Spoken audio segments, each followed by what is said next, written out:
You are listening to the Hiking Radio Network, where we talk the walk with shows by hikers about hikers for everybody. I'm wondering if you'd go wandering with me through the wilderness and woods to where the winds are blowing free, through the darkness of the night, heading toward the morning. Welcome to the Jester Section Hiker Podcast with the spotlight on section hikers. And I'll spread the word, and you beat the drum. We'll round up the troops and get the gang to come.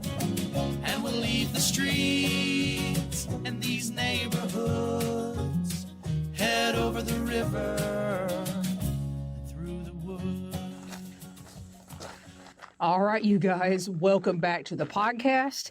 You are listening to Jester Section Hiker, the premier podcast with the spotlight on section hikers, and I'm your host, Julie Jester Gayhart. As most of you probably have already heard, Mighty Blue and I had to get off the John Muir Trail due to some breathing and altitude issues. We did have an awesome few days, but we had to make a decision, as Mighty Blue would say, a proper decision for what was happening to us at the time.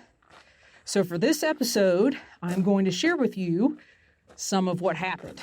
As you can probably hear, I am actually out at my local nature preserve, headed over to my favorite bench where I have recorded episodes before, but wanted to get you guys the intro recorded and some information. So I am going to break this episode down into 4 parts, which is actually going to be sharing days 1 and 2 recordings from the trail that I actually did out on the John Muir Trail. After that, I'm going to summarize our days in California. After that, I'm going to do a couple gear updates. And then after that, I will close out the episode and let you guys know some happenings that are going to be going on this September and October. So without further ado, let's get right to it with part 1, where you guys are going to hear day 1 and day 2 from the John Muir Trail. It is currently Wednesday, July 28th, and I am sitting in my tent. It is pouring down the rain, and we officially started the John Muir Trail today. We started this morning from Tuolumne Meadows. We actually stayed at the Tuolumne Meadows campground last night and took off from there. And from what I could tell, we are somewhat at the base of Donahue Pass in Lyle Canyon somewhere, because you guys, it started pouring down the rain and it has not stopped.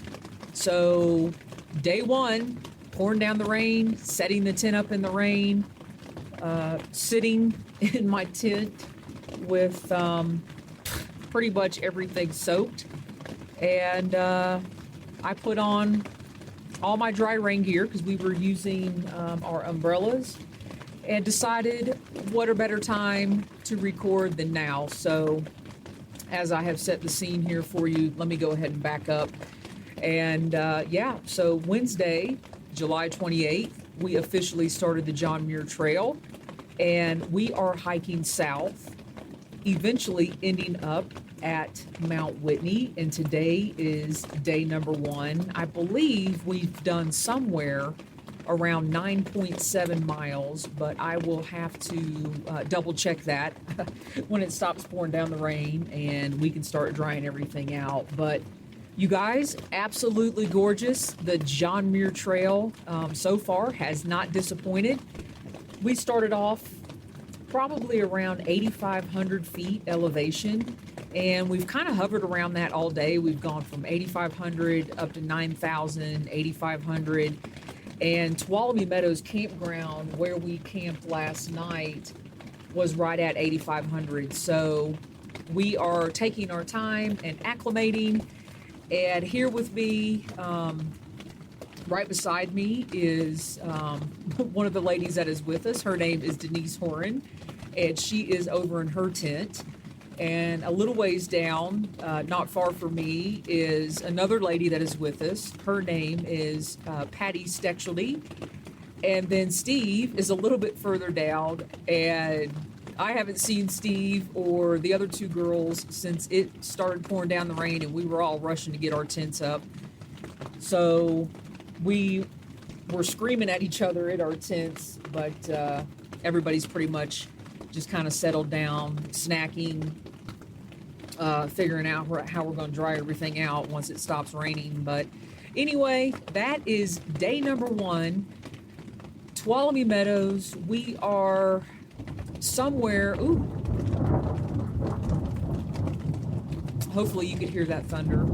Around the base of Donahue Pass. We are going to get up early in the morning and go over Donahue Pass and then get down off the pass and then go from there. So welcome back to another episode this week, and I have no clue how these episodes are going to go while we are out on the John Muir Trail. But for day 1, pouring down the rain, absolutely gorgeous. The John Muir Trail, we are anticipating all the gorgeousness that is ahead of us. And you guys, I will be back to chat, probably not until tomorrow, but yep, be back to chat real soon.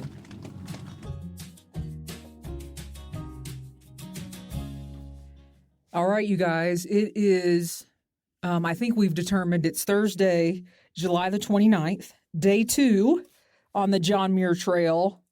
And I mean, quite honestly, I have no words. Number 1, because of the beauty.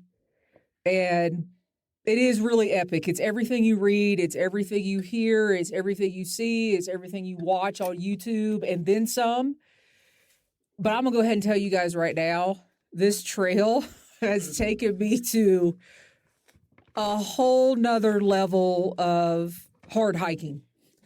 There's nothing I've done that's like this. I mean, absolutely nothing, especially with the elevation. So since it is day 2, we did start at somewhere Lyle Canyon-ish. We're not quite sure because of what you guys heard yesterday, the thunderstorm in the tent. Started off soaking wet this morning. Tents were soaking wet. We were soaking wet. And the first pass we went over was Donahue. And I'm going to let these guys tell you about Donahue Pass. And we are sitting right now at, where are we at, Denise? Thousand Island. In the sunshine. Thousand Island Lakes in the sunshine. We are all dried out. Fingers crossed, we are not going to get wet tomorrow. So you guys know Mighty Blue's here, and he's the reason we're all here. So I'm going to let him say a few words. Mighty Blue, how you feeling? They know how I'm feeling. I'm feeling bloody awful. So, it was an enjoyable day in its own way. And I said earlier on when we got up the second pass, I didn't think I was going to get up it. But frankly, when you can't, there's no going back. So we all got there in the end, didn't we? So, I always say there's never been a mountain I can't get over, but it was tiring, really, really tiring. I don't think the elevation or the altitude is particularly bothering me. It's just the difficulty to get my breath, on the uphills. But it's because I'm carrying about 255 pounds on myself and plus a 30-pound backpack, so it's about 285 pounds. And I should have lost about 30 of those pounds, I think, before I came away. We're laughing, but quite honestly, I'm the same way. I mean, literally, when you're hiking the Appalachian Trail or you have a trail with blazes, no matter what the blazes are, you can look at the blaze and just go, okay, all I got to do is just get to the next blaze. Well, I'm here to tell you there's no blazes. There's no signs. It's just absolute beauty. And today, I was 10 steps and I had to stop. And you kind of almost feel like you're going to fall over. And I cried at one point today, and I was like, I'm done. I'm going home. And now I feel great. So I just ate dinner, and they're laughing because I already said this is not going to last long. So let me introduce you to Denise Horan, or also known as Nemo. So Denise, why don't you describe today versus, Steve and I's description? Well, like Steve and Julie said, we did start off very wet and it was challenging. The sun came out, well, maybe the clouds kind of parted a little bit, enough for us to be able to look through Lyle Canyon and just be in awe as we were ascending Donahue. And we did get, the scare of another afternoon thunderstorm, which made us have to keep the pace because we didn't want to be caught above tree line, with the thunderstorms that seem to come every afternoon. But wow, all that I can say is wow. Every corner you take, and you have to remind yourself to look backwards too, because the beauty is just amazing. And honestly, that's what keeps you going. I always think of the sights we're seeing are literally National Geographic sites, the kind that you see on a calendar or whatever, but just amazing. And we are sitting in the sun now, like Julie said, full belly, and perception of things. And perception of things, it definitely changes. And I feel good, exhausted, but great. So good to be at Thousand Island Lake. All right. Thank you, Nima. Okay, I'm going to introduce you guys to Patty. And I will say one thing that I noticed is, we do see other people out here, and there's people in front of us. There's people, coming north. We're actually hiking south. And everybody, if you're going up that pass, everybody has that same look in their eye, like exhaustion. Or they're so happy they got up over the pass and they're laughing at us because we're still climbing. But Patty Stexualty, or also known as Beacon, why don't you describe today, because you felt great, right? I felt great all day. It might just be the one time in the full 3 weeks that I do feel great. But I felt good, but also just going up and knowing you guys were having problems with the altitude. It worried me a little bit. So I just wanted to make sure that I was around in case something, I don't know what's going to happen, but maybe if something happened, I'd be there. I felt calm. I felt steady. It was hard, very hard. I'm exhausted, but at the same time, I'm so proud of you and Steve. And I don't know if I could have done what you guys did today. It was hard to watch, wasn't it? It was hard to watch, but you guys just kept going, and me and Denise were flanking you in the front and the back and just making sure everybody stayed on trail, and it was beautiful. I mean, the sights are beautiful. You just can't get enough of them. It's like I felt bad that you guys couldn't even enjoy the sights this first couple of days because of that, but you will. Yeah. You'll enjoy the rest as soon as you get acclimated. But yes, I love being here. I've wanted to be here for so many years. Maybe that's why I was, so gung ho today. But hopefully I can stay that way and we can all just, enjoy it together for the reason that we're here is to see the John Muir Trail. Yeah. And not have to worry about that altitude thing. I mean, it truly is a lifetime opportunity. I mean, all the people that apply to the lottery, all the people that, somehow they don't get here. And one more thing, I'll have each of you touch on real quick, and then we're going to bed. I don't know what time it is, but whatever. It doesn't matter. So one of the hardest things for me was just getting here, getting packed, getting ready, in and out of the pack several times. You guys, right now, we're looking at probably what's going to be a phenomenal sunset. So since I'm still standing here, Patty, what was your pre-prep like? Did you get anxious, nervous, or, like in and out of the pack? And how many times did you look at things? Oh, I'm take this, take that. Well, I spent way too much money because I had to buy new gear and several different things thinking because I'm going to be in the sunshine and I'm going to be in cold nights, warm days. It's been opposite. Yeah, it has been opposite this last 2 days. However, I bought a lot of stuff. I put together a lot of stuff. I've changed it 3 or 4 times. I had it sitting out on an extra bed at the house. And then it was just like I just had to do something with it. And so I did. I got up like at 2:30 in the morning and I started putting it in groups, and then I let it sit for a month. And then Okay, so this started several months ago. This started like when you told me we could go. Yeah. We're going. It's like April. Was it February or April? Yeah. All right, Denise, you have a story where I think your husband just said, "Are you finally going to do something with this stuff?" I know. Well, I laid all my stuff out on our fireplace hearth and kind of struggled the way all of us did with our food. And my big struggle, and I think Julie was struggling with it also, was the umbrella. The infamous umbrella. And I made the choice to not bring an umbrella because when I've done the John Muir Trail before a long time ago, and we only had 2 days of rain, and they were like short little things. But long story short, I'm really regretting not having my umbrella.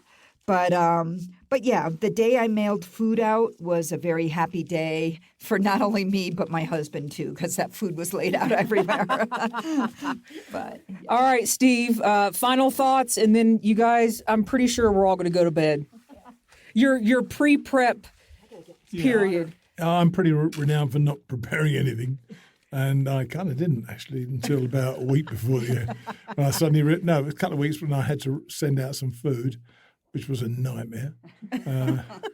So I'm eating the same snack every day, literally crunchy peanut butter Cliff Bar and some M&Ms.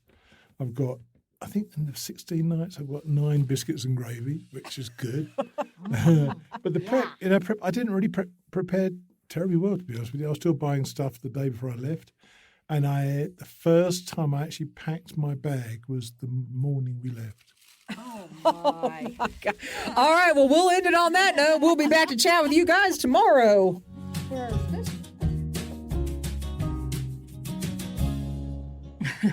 All right, you guys, I am back, and I have made it over to my favorite part of my local nature preserve, and I am not too far from the water, so if you hear boats and stuff, that is what is happening around me, and the mosquitoes are attacking me, so I'm not sure how long I'm going to be able to sit here, but hopefully I can get through the next 3 parts.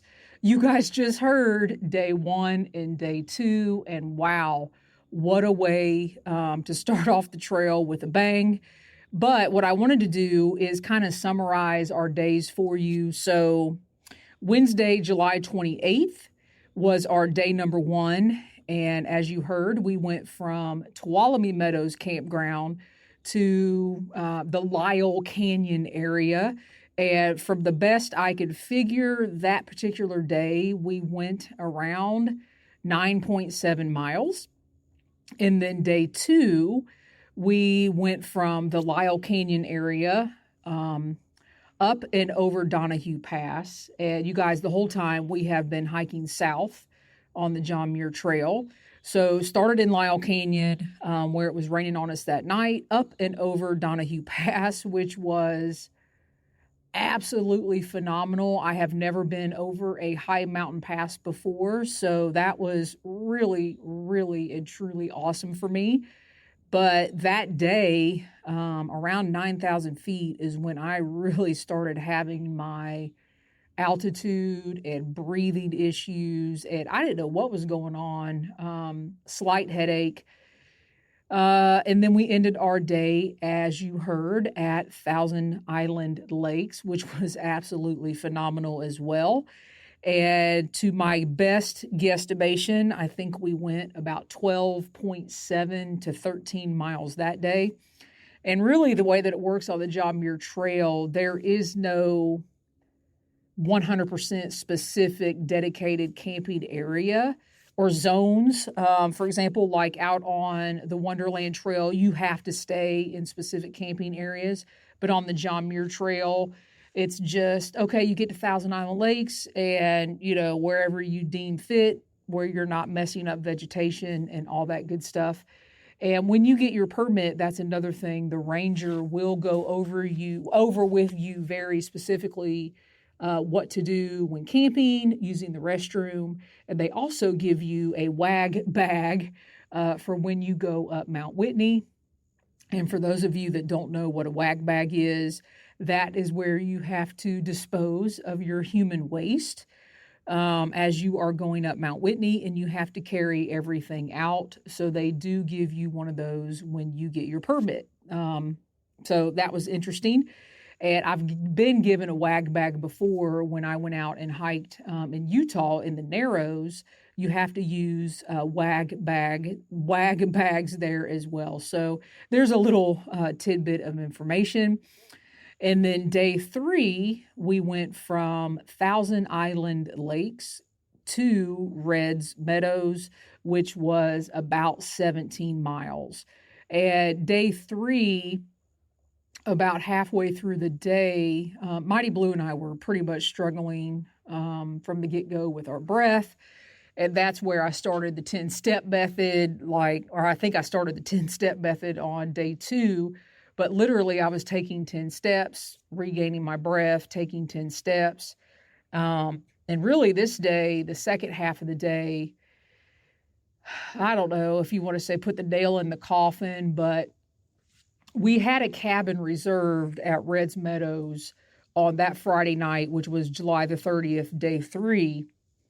And the girls were doing fine. 2 of the girls that you heard here just a bit ago from day 2. And we said, hey, go ahead, go in front of us. We'll make it. But we had to get the cabin by 7. We had resupply and just some things that we needed to do at Red's Meadows. And Mighty Blue and I didn't know if we were going to make it by 7 or not. So the girls went on. And a little bit after the girls went on, Mighty Blue and I started having a conversation. Is this the right thing for us to do? Can we do this? And the reason we started having conversations is because Red's Meadows it's not easy to get out of, and you'll hear that. But if we're going to not continue the trail, Red's Meadows is kind of the place where you want to get off the trail. Otherwise, you've got 6 more days to Muir Trail Ranch. And then you're going, another 3 days to go down off of Kearsarge Pass. And some of these side trails, they're harder than the John Muir Trail.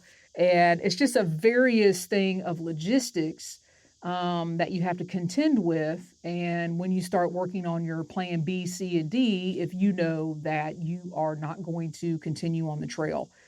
So day 3, by the end of the day, we had made the decision, hey, listen, the altitude, the breathing, it's just not working. I pretty much cried all of day 3 and into day 4. And it is what it is. We did our best. I love you, Mighty Blue. I still 100% think we made the proper decision for what was happening at the time. And as I am sitting here recording this, I am we've been home almost a week. And, hindsight's always 20/20. You could always say, oh, well, did you do this or did you do this or did you do that or did you think about this? And I'm to the point where I am really good with our decision. I'm disappointed we were not able to complete the trail. But as I'm recording this, part of my moving on or moving forward process is making this episode and putting it out there, and I'm ready to move on. And I'm happy with that. Like I said, I'm disappointed, but there's a lot of disappointment in life, and you just have to work through it, move on, and figure out where you're going to go from there. So pretty much that ended day 3. And then day 4, which was Saturday, July 31st, Mighty Blue and I decided to go on Facebook Live from Red's Meadows on the Hiking Radio Network page. And we spent about 20 minutes explaining what was happening and, getting out to you guys what was going on. And that was really cathartic and healing for me and Mighty Blue. After we did that, we felt really good. Hey, we've gotten it out there. We've let people know what's happening. It is what it is. And then we kind of had to move on from that.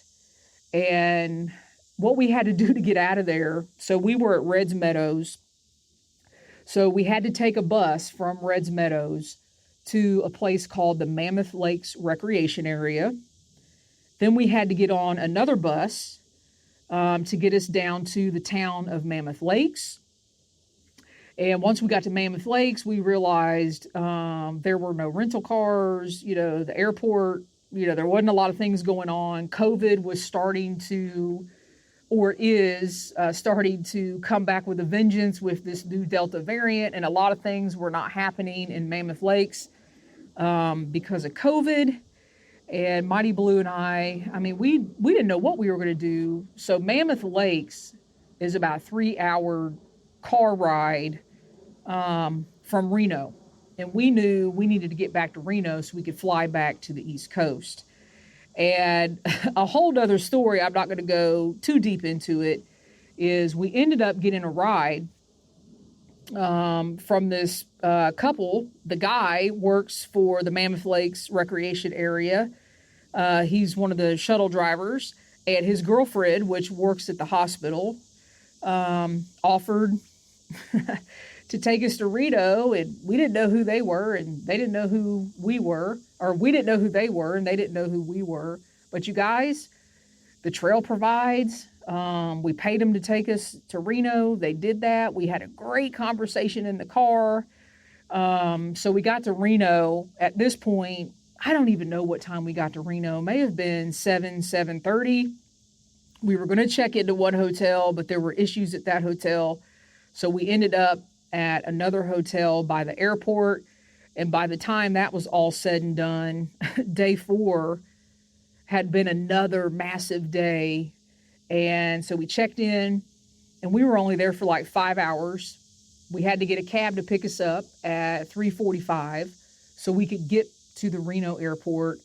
We had to be there 2 hours early. My flight was at 6 a.m. and Mighty Blue's flight was at 7 a.m. So day number 4, another thing with day number 4, I love Mighty Blue so much.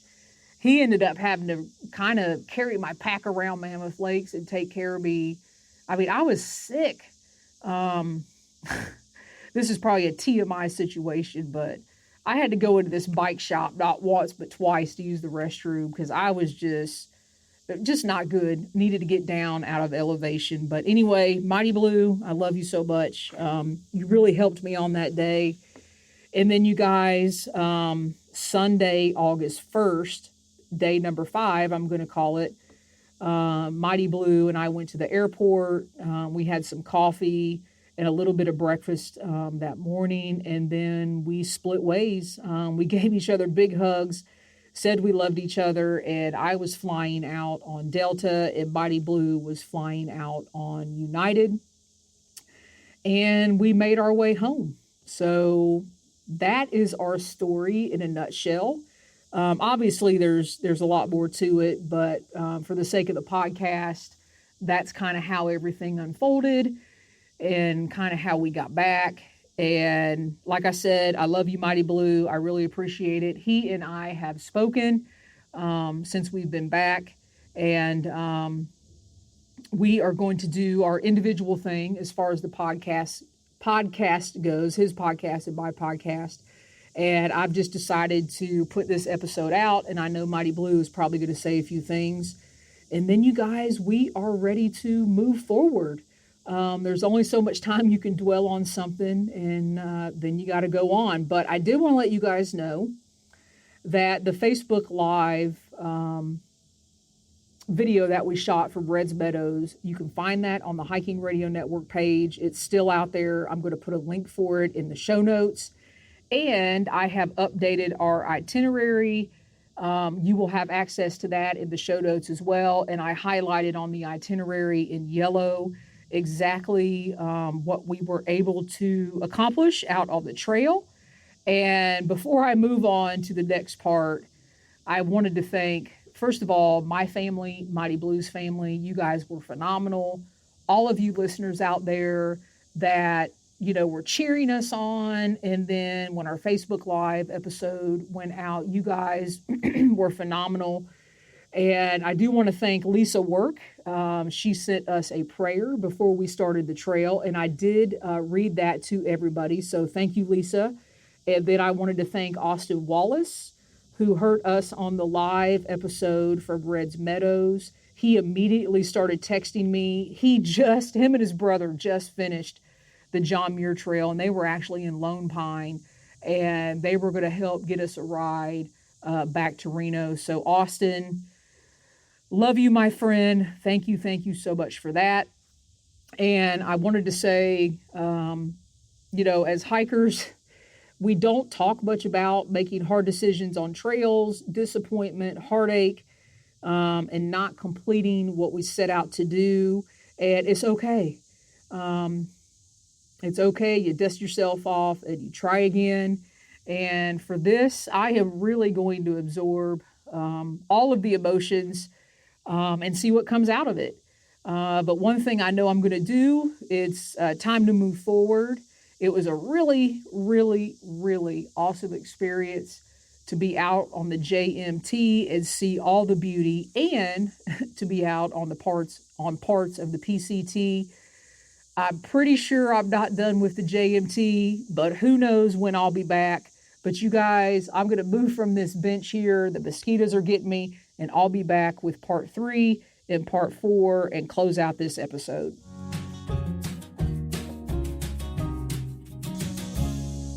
All right, you guys, I moved to a little bit different area, and the mosquitoes don't seem to be too bad over here. Anyway, wanted to, for part 3, give you guys a quick JMT gear update. I did make a couple changes that are a little bit different from my JMT gear list episode.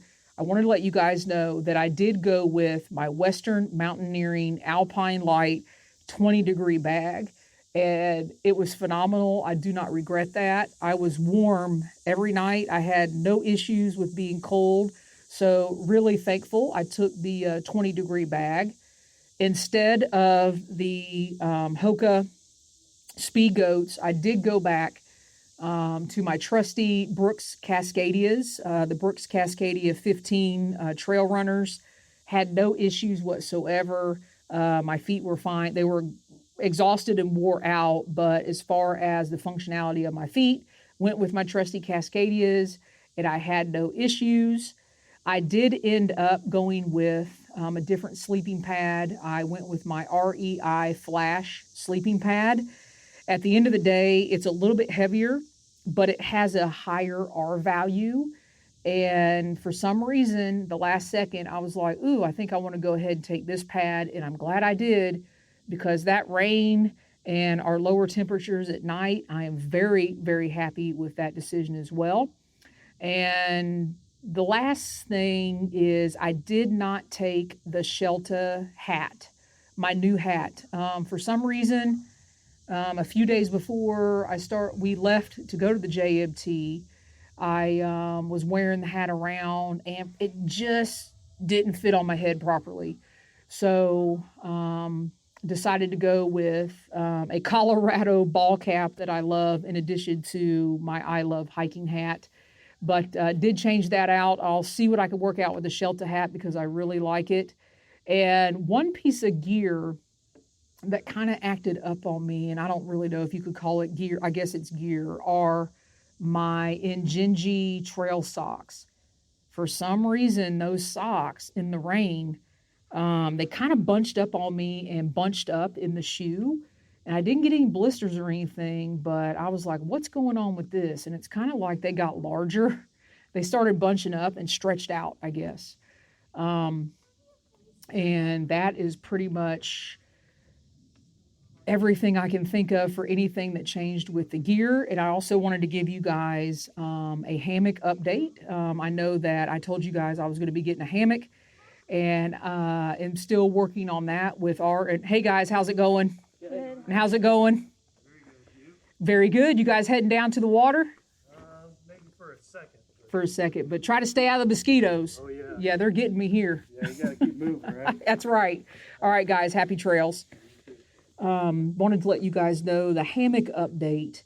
I did am getting a hammock from R&R Hammocks, And I plan to take that thing out on a trip sometime in October, but I will definitely keep you updated with that. And I'm excited to get out on the trail and do an overnight with a hammock system.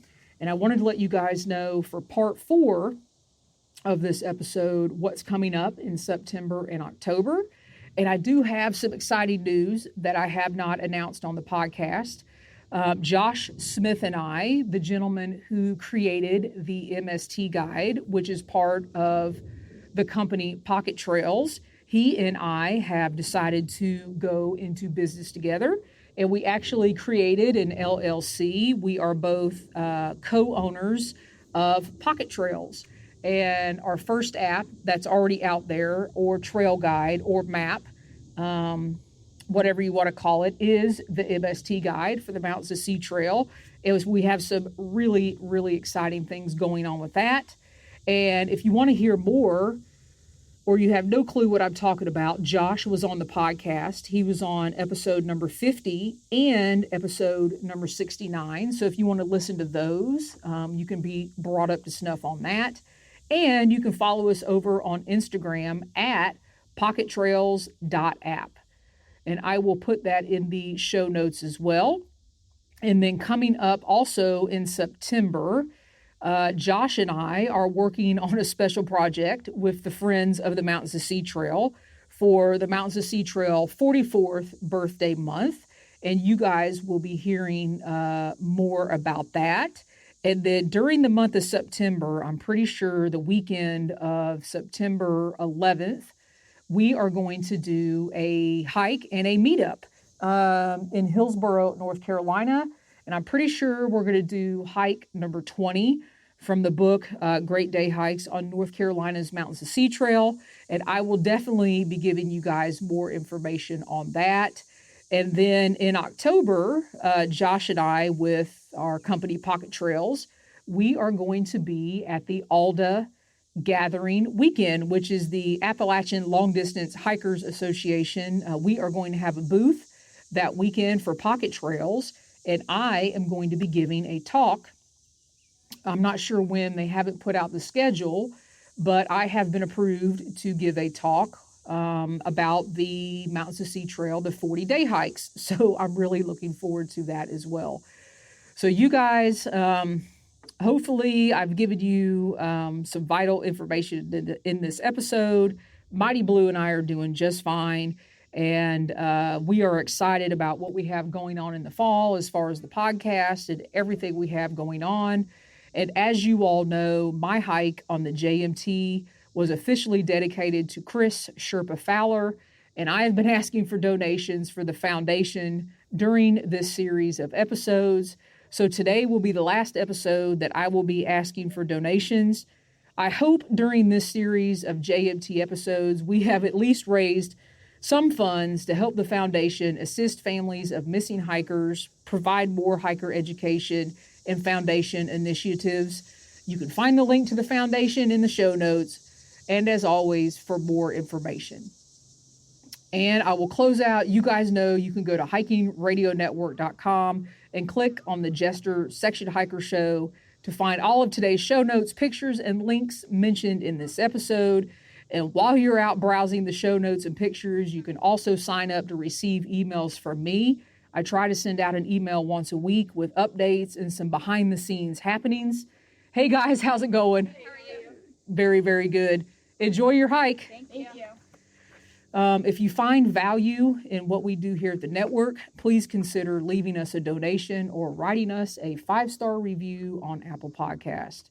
All right, you guys, thanks for listening. I'll be right back here next week, and happy section hiking.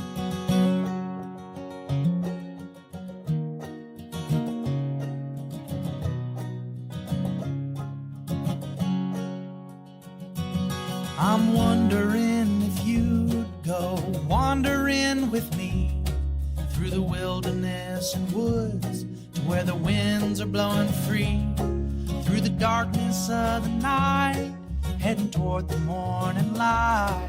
I wonder if you'd wander with me, and I'll spread the word and you beat the drum.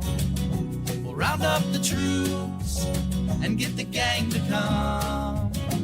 And we'll leave the streets and these neighborhoods, head over the river and through the woods. You're wondering if I go wandering with you, what kind of trouble we'll get ourselves into. Would it be wrong to tag along with a band of vagabonds? You wonder if I'd wander with you. So I'll spread the word and you beat the drum. We'll round up the troops and get the gang to come. And we'll leave the streets and these neighborhoods, head over the river and through the woods.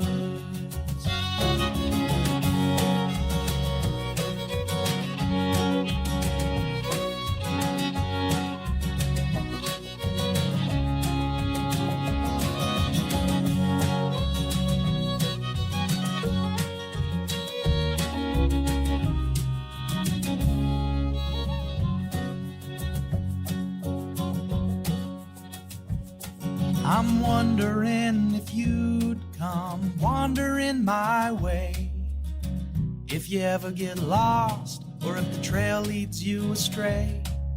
The music of the pack can always bring you back. I wonder, can we wander away? And I'll spread the word and you beat the drum. We'll round up the troops and get the gang to come. And we'll leave the streets and these neighborhoods, head over the river and through the woods.